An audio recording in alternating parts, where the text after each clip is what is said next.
በስመ አብ ወወልድ ወመንፈስ ቅዱስ አሐዱ አምላክ አሜን። በመጀመሪያም በክርስቶስ ክርስቲያን፣ በወልድ ውሉድ፣ በመንፈስ ቅዱስ መንፈሳውያን የተሰኛችሁ የክርስቶስ ቤተሰቦች የእናታችን የእመቤታችን የቅድስት ድንግል ማርያም የአስራት ያደራ ልጆች እስከ ሞት ድረስ በወደደንና ባፈቀረን በጌታችንና በአምላካችን በመድኃኒታችን በኢየሱስ ክርስቶስ ፍጹም የሰላምታ ቃል ሰላም እላችኋለሁ። እንደምን ሰነበታችሁ? አሚን። የጌታችንና የአምላካችን የመድኃኒታችን የኢየሱስ ክርስቶስ ስሙ ከአጽናፈ ዓለም እስከ አጽናፈ ዓለም ከፀሐይ መውጫ እስከ ፀሐይ መግቢያ ድረስ የከበረና የተመሰገነ ይሆነልን። እንዲሁም አትለየውምና እናቱ እናታችን እመቤታችን ቅድስት ድንግል ማርያም ስሟ የከበረና የተመሰገነ ይሆነልን። ቅዱሳን መላእክት፣ ቅዱሳን ጻድቃን፣ ቅዱሳን ሰማዕታት እግዚአብሔር ያከበራቸው ሁሉ እንደየክብራቸውና እንደየሞገሳቸው የተመሰገኑና የተከበሩ ይሆነልን። እንዲሁም የተወደዳችሁና የተከበራችሁ የሰንበት ሚዲያ የዩቲዩብ ቻናል ተከታታዮች ሁላችሁም በያላችሁበት የዓለም ክፍል የእግዚአብሔር አምላክ ሰላምና ፍቅር ከናንተ ጋር ይሁን። ይህንን መርሃ ግብር በየሥራ ቦታችሁ በየመኖሪያ ቤታችሁ ሆናችሁ በእምነት የምታደምጡ የቅዱሳኑ ረድኤትና በረከት ከናንተ ጋር ነው። እንዲሁም ከጠላታችን ከዲያብሎስ እስራት እንፈታለን፣ ከያዘንም ደዌ እንድናለን።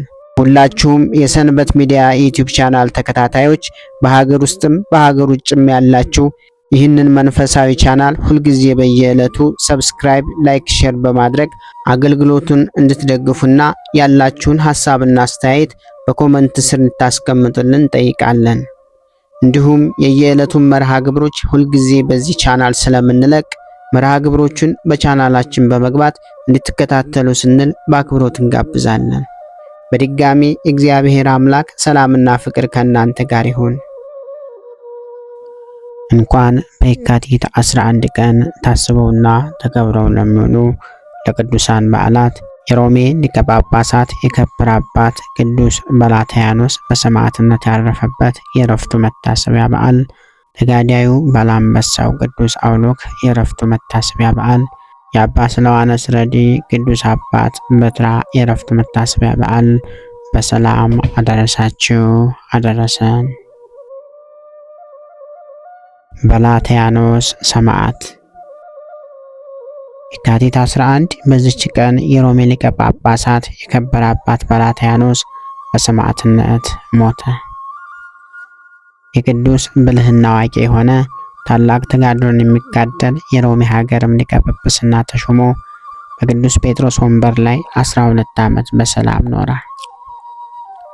ሕዝቡን የቀናች ሃይማኖትን እያስተማራቸው ሳለ መኮንኑ ፊልጶስ በንጉሥ ቀላውዴዎስ ላይ ተነስቶ በገደለው ጊዜ በእርሱ ፈንታ ነገሰ።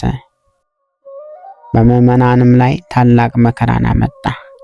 በዚህ በንጉሥ ዳኪዎስ እጅ ብዙዎች በሰማዕትነት ሞቱ። በዘመኑም 7 ሰዎች ከእርሱ ሸሹ። 372 ዓመት ተኝተው ነቁ። እርሱም በኤፌሶን ከተማ መስጊድ ሰርቶ በውስጡ ጣዖታትን አኖረ። ሰዎቹም ሁሉ ለጣዖታት እንዲሰዉ አስገደዳቸው። ለጣዖታትም ያልሰዉትን ገደላቸው።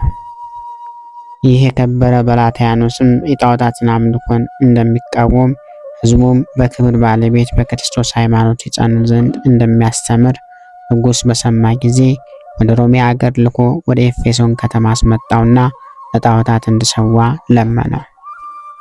እርሱ ግን ቃሉን አልሰማም፣ ተሳለቀበት፣ አማልክቶቹንም ረገመ እንጂ። ንጉሡም ተቆጣ። 1 ዓመት ያህልም ጽኑ ስቃይን አሰቃየው። አሰቃየቱንም በሰለቸ ጊዜ በሰይፍ ራሱን ቆረጠው። የምስክርነት አክሊልንም በመንግሥተ ሰማያት ተቀበለ። በዚህ ዕለት ታስቦና ተከብሮ የሚውለው ሌላው ቅዱስ አባታችን አባ አውሎክ አንበሳዊ ነው። በዚህች ዕለት ተጋዳዩ ባላምበሳው አውሎክ አረፈ። የዚህ ቅዱስ ወላጆች ከሀገረ ንጽቢን የሆኑ በበጎ ሥራ ፍጹማን በወርቅና በብርም የበለጸጉ ናቸው። ለልጃቸውም የቤተ ክርስቲያንን ትምህርት ሁሉ አስተማሩት። ከጥቂት ቀኖች በኋላ ወላጆቹ ብዙ ገንዘብ ትተውለት ሞቱ። በአንዲት ዕለት አውሎክ ያለህን ገንዘብን ሁሉ ሽጠ ለድሆች ሰጥተህ መከራ መስቀልን ተሸክመ ና ተከተለኝ የሚለውን የከበረ የወንጌል ቃል አሰበና ወደ አሁኑ ገንዘቡን ሁሉ ለድሆችና ለችግረኞች በትኖ ወደ አባ አውሎጊን ሄደ። እርሱም በደስታ ተቀበለው። ስለ እርሱ እንዲህ የሚለውን ራእይ አይቶ ነበር።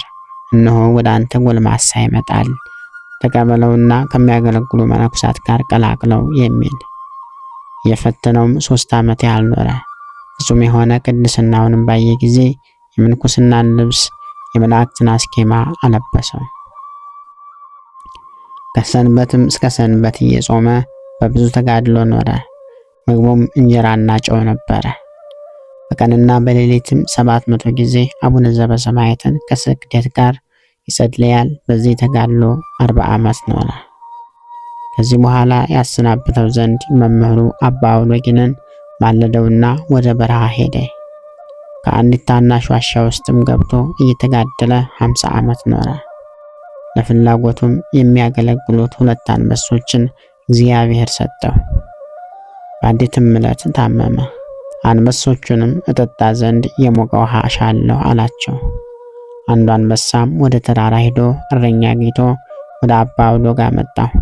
ባየውም ጊዜ ሰገደለትና አባቴ ሆይ ምን ትሻለህ አለው።